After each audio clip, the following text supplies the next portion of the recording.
kualitas atau mutu tadi, bukannya kita mesti diperintah-perintahkan hadir di sini, dapat hormon perjalanan segala macam, tapi selesai dari acara sosialisasi ini, tumbuh budaya mutu tadi, sehingga ya, akreditasinya yang semula baik bisa baik sekali, atau yang baik sekali bisa tumbuh lengkap ya di dalam diri kita ini masing-masing, secara berjamaah prodi, secara berjamaah fakultas, secara berjamaah institusi. Nah, kalau tak paham ini tentang filosofi atau spirit yang saya sampaikan begini, gagal kita untuk menuju ya, institusi yang bermutu. Oke. Nah, keberhasilan akreditasi ditandai dengan tumbuh kembangnya budaya mutu tersebut, ya, bukan berapa banyak orang yang sudah ditetapkan mereka. Jadi kita harus yakin-yakinnya kalau budaya mutu itu sudah bagian dari kehidupan kita sehari-hari, pasti akreditasi kita baik sekali, maka cukup. Sudah pasti. Tidak ada lagi yang istilahnya ejekan ya, orang itu kepanjangan dari bohong dan waktu kita membuat akreditasi 2009 itu banyak kita bohongnya, banyak kita karangnya, dan di zamannya ya terpaksa kita seperti itu. Belum ada surat penetapan dosen, buatlah surat tanggalnya, dan belum ada laporan penelitian, kita cari lagi, dan skripsi yang bagus ganti judulnya langsung fotokopi. Jadi kalau asessornya datang, dia pegang itu tumpukan laporan itu masih panas karena baru keluar dari mesin fotokopi. Mesin fotokopi kan. Kemudian dosen-dosen pun diatur, yang ngomongnya agak sedikit miring-miring begitu, nggak kita undang, jangan kalau datangnya ada itu di kita ya, yang kalau datang, urus acara aja nanti. Oh, kayak lebih pintar kita dari sutradara film itu ya. Saya ingat betul, itu kita kebiasaan kita dulu ngobrol-ngobrol gini. Ini yang di depan merokok, yang sana merokok, yang sana merokok.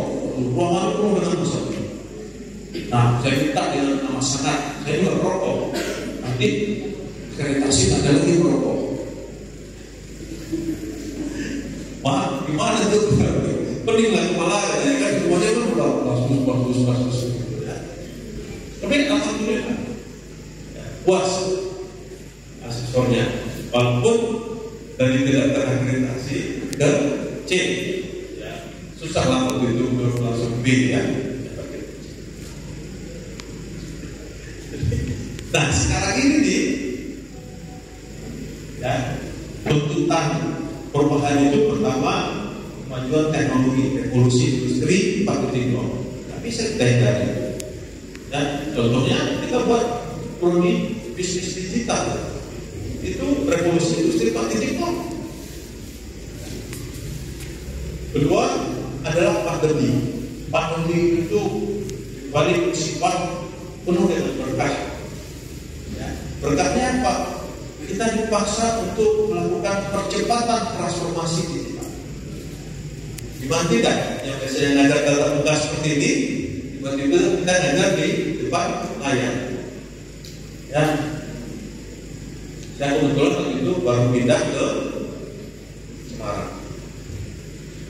Bingung kampus saya, besar kan, mereka 14.000 mahasiswa. Gimana ya? Pengalaman saya di UI, saya tinggal pindahkan aja. Nanti sebagai 3, kalau saya sudah bisa, ya setengah bisa, ya belum bisa. Yang belum bisa, saya kerahkan anak-anak muda untuk ngajarin. Yang setengah bisa, kasih workshop seperti ini cepat. Yang sudah bisa, dijadikan contoh. Nah, sampai 1 bulan, kami tidak ada keterlambatan sedikit pun berubah dari tatap muka ke daring. Dan panen kita dari kegiatan tersebut, jumlah mahasiswa kita naik 30%, sementara yang lain turun 30%. Di tahun kedua 2021 kita naik 50%, sementara yang lain turun sedikit. Digital kita kelihatan, BPOM kita naik semua, ya. Karena kebetulan di sana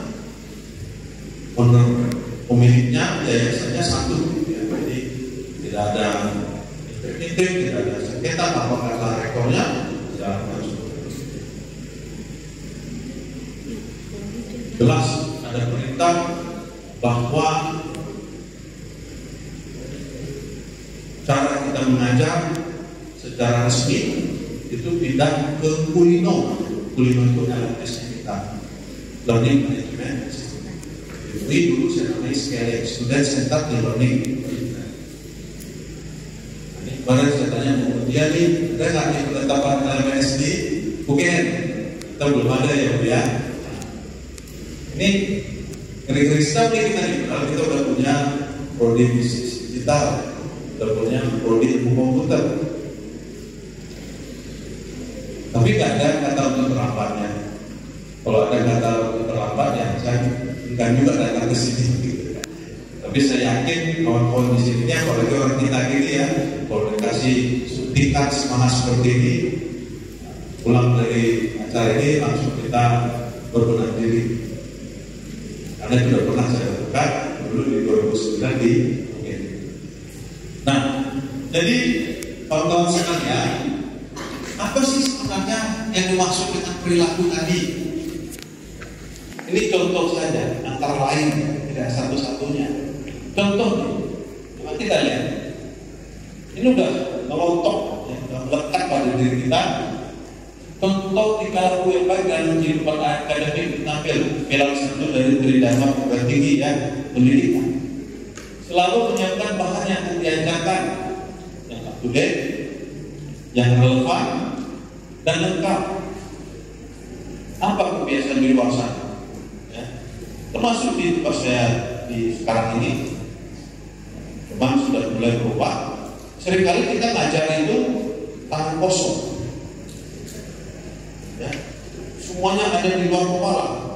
Benar-benar di luar kepala, nggak ada yang ngajar di kepala kita, semuanya di luar kepala. Mana bahannya ada di luar kepala. Ya, begitu kena migrain dia, sakit kepalanya, nggak ada yang bisa diajar. Nah, berada di sini tekan kehadiran. Terpaksa ada cerita macam-macam. Nggak relevan, apalagi. Sampai detik ini, saya berani mengatakan sebagian besar padahal sudah diajarkan ya, nah, pandemi kelihatan.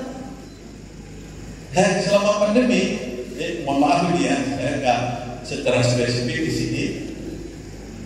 Yang terjadi selama pandemi, kita memindahkan di depan kelas ke depan layar. Ojek lah kita 1,5 jam di layar itu kan. Bayangkan mahasiswa kita itu ambil 5 mata kuliah. Sehari dia mendengarkan 5 mata kuliah, 5 kali 1,5 jam, ya 7,5 jam. Sakit matanya. Dan kita dosen paling 1 jam, 1,5 jam. Padahal pembelajaran yang baik itu kombinasi antara tatap muka dengan tidak tatap mukanya. Nah, yang namanya itu sinkronus dan asinkronus. Ada kekhawatiran saya di masa 10 tahun yang akan datang, generasi yang kena pandemi sekarang ini, ya, mereka itu akan ada gangguan di matanya. Tapi mereka pun nggak secara alami menyesuaikan diri. Begitu mulai kuliah, langsung ditutupnya videonya ya. Saya nggak tahu kawan-kawan di sini pernah nggak ngecek yang menutup video itu tuh ada yang paling ya. Kita pun nggak mau ngecek kan, takut kita pasti sebagian besar nggak dengerin mereka. Jangan melihat dengar juga kagak. Ini pengakuan mereka sendiri. Nah yang kita salahkan teknologi. Oh teknologinya lemot, kemampuan segala macam. Padahal yang salah itu pedagogi kita. Nah, ini kawan-kawan banyak orang pendidikan ya. Yang salah itu pedagogi kita. Pedagogi kita nggak berubah dari tatap muka seperti ini ke depan layar. Saya kalau belajar depan layar, saya pakai berbagai macam fitur yang ada di aplikasi yang saya gunakan. Apakah itu Zoom, Google Meet, ya, Webex. Fiturnya apa? Suatu chat. Saya tanya pertanyaan sederhana, saya minta mereka semuanya membalas di chat. Bahkan kebaca oleh saya semuanya, tapi suatu lain saya bisa mengukur. Kalau mahasiswa saya 50 orang, yang menjawab itu 40 orang saya bisa mengukur. Itu aja sudah menunjukkan, ya mereka itu hadir di sini, mendengarkan berita saya. Dan itu terekam. Itu yang saya minta sekaligus dari absensinya. Nah, jadi ada trade-off. Mahasiswanya dikatakan hadir kalau dia membalas ya interaksinya kita. Apalagi kalau Zoom ada gambar love. Oke, sebelum kita mulai belajar nih, semuanya tayangkan gambar love reaksinya. Oh bagus ya, gambar hati merah. Ya, langsung saya print screen, tek. Walaupun layarnya ada, ya ditutupnya videonya. Dan kita tahu mereka mendengarkan apa mereka. Nah di YouTube itu saya di beberapa kesempatan bercerita, tapi prakteknya kan. Bahkan kita kalau nggak ada Zoom merasa bersalah. Saya bilang di tempat saya sekarang ini di udah lama. Nggak ada di Zoom, nggak ada di tatap muka.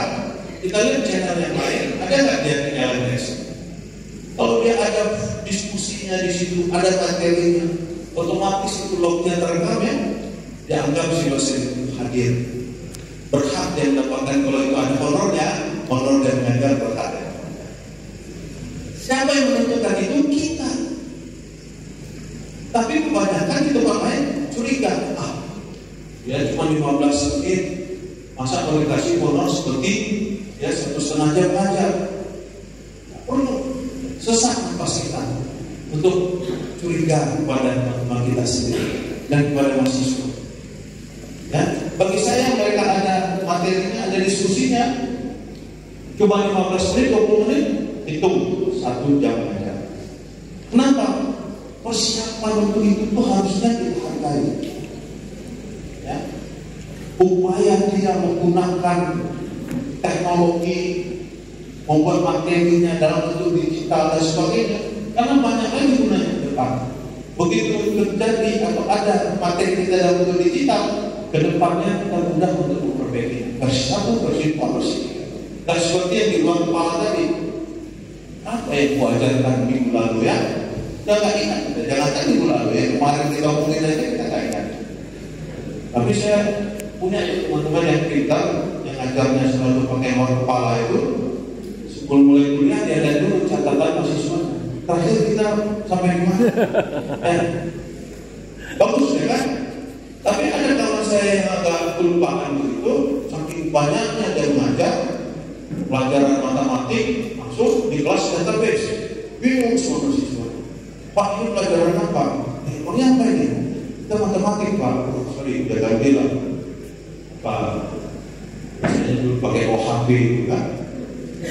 Apalagi kita di Sumatera Utara ini banyak tuh.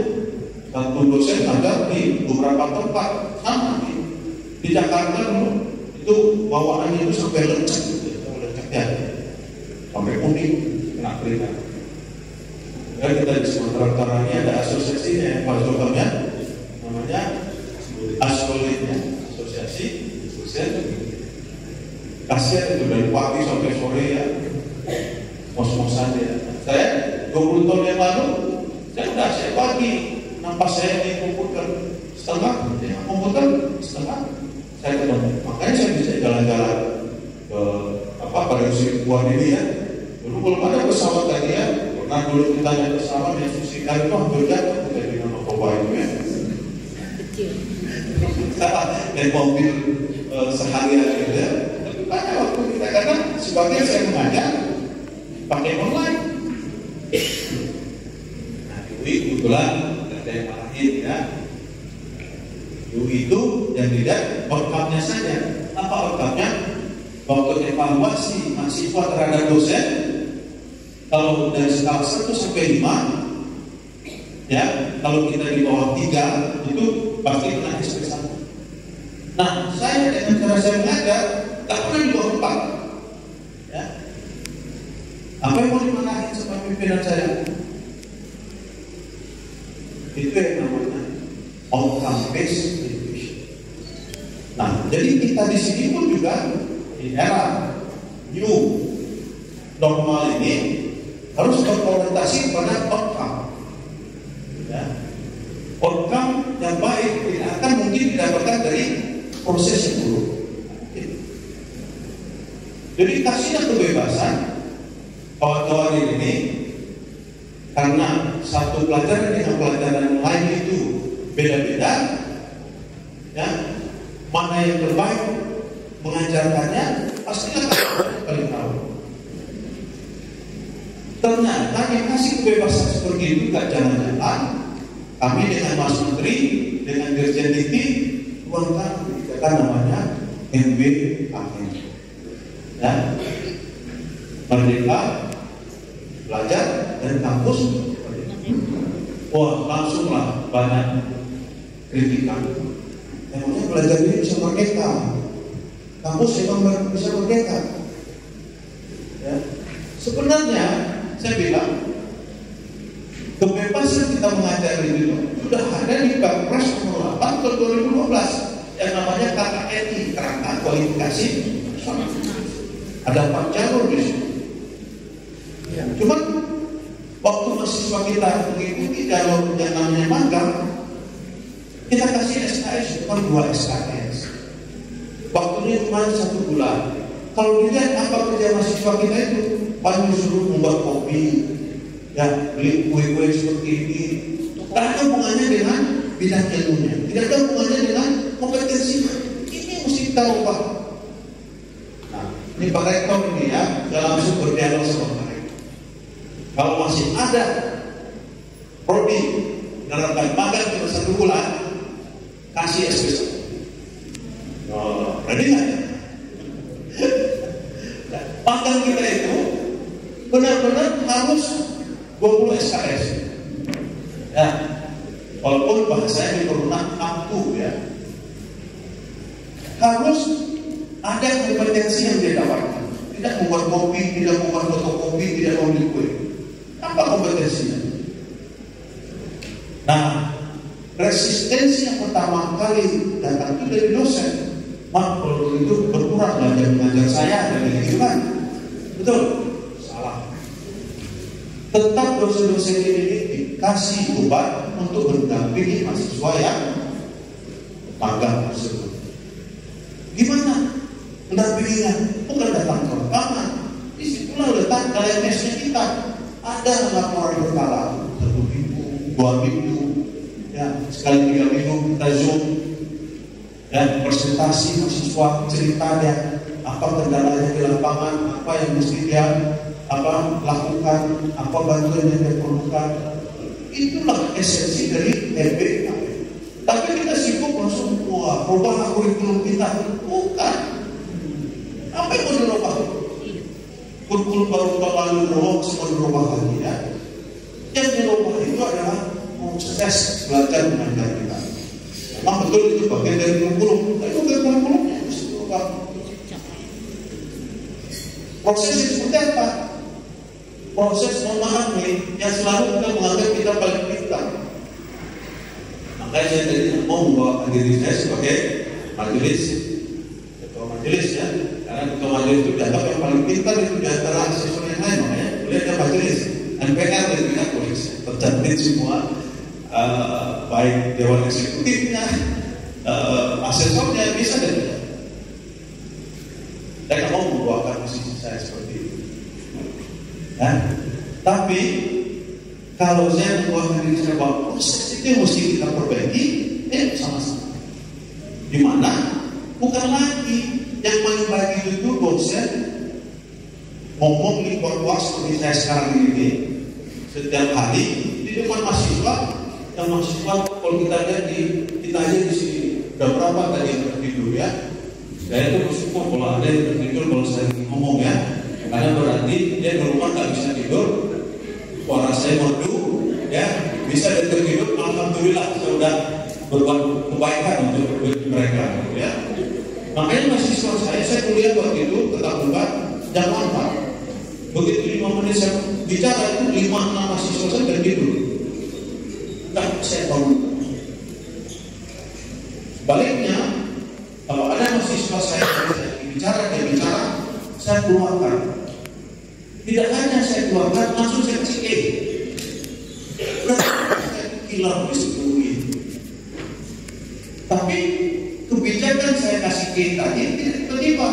Sebelum mulai silabusnya saya KPS. Ada kontraknya. Kalau saya ngomong kalian diam. Tapi kalau kalian tidur, nggak saya kabulkan. Ya, setuju, tetap ambil kelas saya. Kalau nggak setuju, keluar dari kelas saya. Nah, tapi ya kita diajarkan dalam agama kita, Allah itu maaf. Masa ada mahasiswa kita kalau kita kasih kita maafkan. Kita maafkan. Ada lagi syaratnya, orang tuanya harus datang. Jadi di UI itu yang pertama kali menyuruh orang tua datang kalau anaknya bermasalah, saya Pak Rektor datang orang tuanya. Sampai sekarang mungkin setiap semester itu ada 3-5 mahasiswa yang orang tuanya datang. Tak ada satupun yang benci saya. Bahkan sampai sekarang ini ada orang tua itu yang masih terlebaran itu dalam forum segala macam. Udah 15 tahun yang lalu kejadian, 20 tahun yang lalu. Pernah juga saya kena patutnya apa? Begitu orang tuanya datang, ternyata yang datang dosen UI, profesor pula, anaknya yang saya kenali. Nah, saya pikir dari sini orang kira saya, habis saya di depan, dia bilang, makasih Prof. Saya itu baru kali ini anak saya minta tolong dan bicara ke saya. Jadi selama ini nggak ada komunikasi orang tua dengan anak kecuali untuk anaknya saya kasih. Nah, mau boleh kamu ikut kuliah lagi?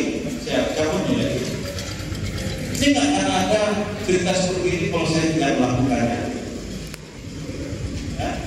Nah, spirit yang sama, ya, di era digital ini, ya, ada yang salah dan harus kita perbaiki. Di mana kita selalu yaitu orang Medan bilang bicara di depan kelas ini. Padahal sudah ada penelitian bertahun-tahun membuktikan berulang kali orang bicara kita dengar yang masuk paling banyak berapa persen? Tak lebih dari 15%. Tak lebih dari 15%.